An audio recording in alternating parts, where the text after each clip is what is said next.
যেমন আমি ততক্ষণ পর্যন্তই আইনের শাসন চাই যতক্ষণ পর্যন্ত এই আইনের শাসনটা আমার বিরুদ্ধে না যায়। আমি ততক্ষণ পর্যন্ত ইনসাফ চাই যতক্ষণ পর্যন্ত ইনসাফটা আমার বিরুদ্ধে যেন না যায়। আমি রাস্তাটা পাশ চাই, কিন্তু রাস্তা যদি আমার জমির উপর দিয়ে যায় তখন আবার আমি রাজি না, ঠিক না? আমি অবশ্যই যৌতুক বন্ধ চাই, তবে এটা আমার মেয়ের বিয়ের সময়, ছেলের বিয়ের সময় না, ঠিক না? আমরা ততক্ষণ পর্যন্তই কি আমরা আইনের প্রয়োগ চাই যতক্ষণ পর্যন্ত সেটা অন্যের জন্য হবে, আমার নিজের জন্য হবে না।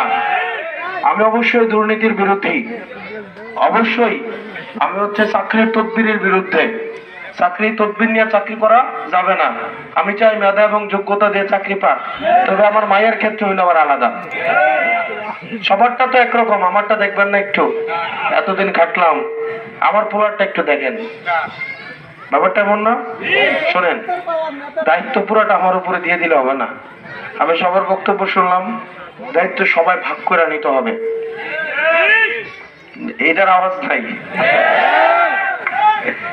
দায়িত্ব সবাইকে ভাগ করে নিতে হবে, ভাগ করে নিতে হবে না?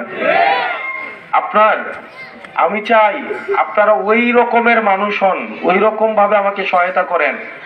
আপনাকে যদি আমি বিজিএফ কার্ড দিতে যাই, আপনি যেন বলেন এটা আমার থেকে ওই লোকটার বেশি প্রয়োজন, আপনি ওই লোকটাকে দেন।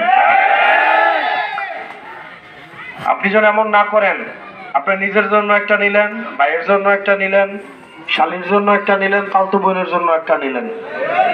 এরকম হয়েছে না?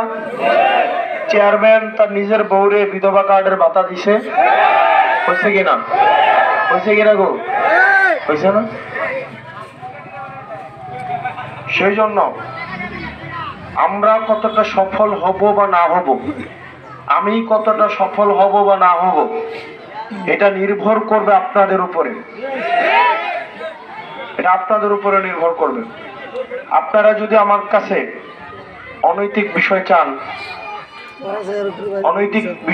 চান, অনেকেই আমাকে গতকাল রাতেও এই গ্রামের কয়েকজন স্কুলে, সরকারি স্কুলে লটারিতে ভর্তি হয়, এটা তো নিয়মের মধ্য দিয়ে হয়, তাই না?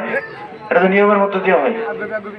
আমি যেন ওনার পোলারে বা ওনার মায়েরারে ভর্তি করাই দেই, এটার জন্য কি তদবির। পরে আমার হোয়াটসঅ্যাপে যে আমাদের ভোট কি লাগতো না, চিন্তা করেন যে আমাদের ভোটটা কি লাগতো না। অর্থাৎ ভোট পাওয়ার জন্য এখন ওনার ছেলেকে আমি লটারির বাইরে গিয়ে আরেকটা পোলার রিজিক নষ্ট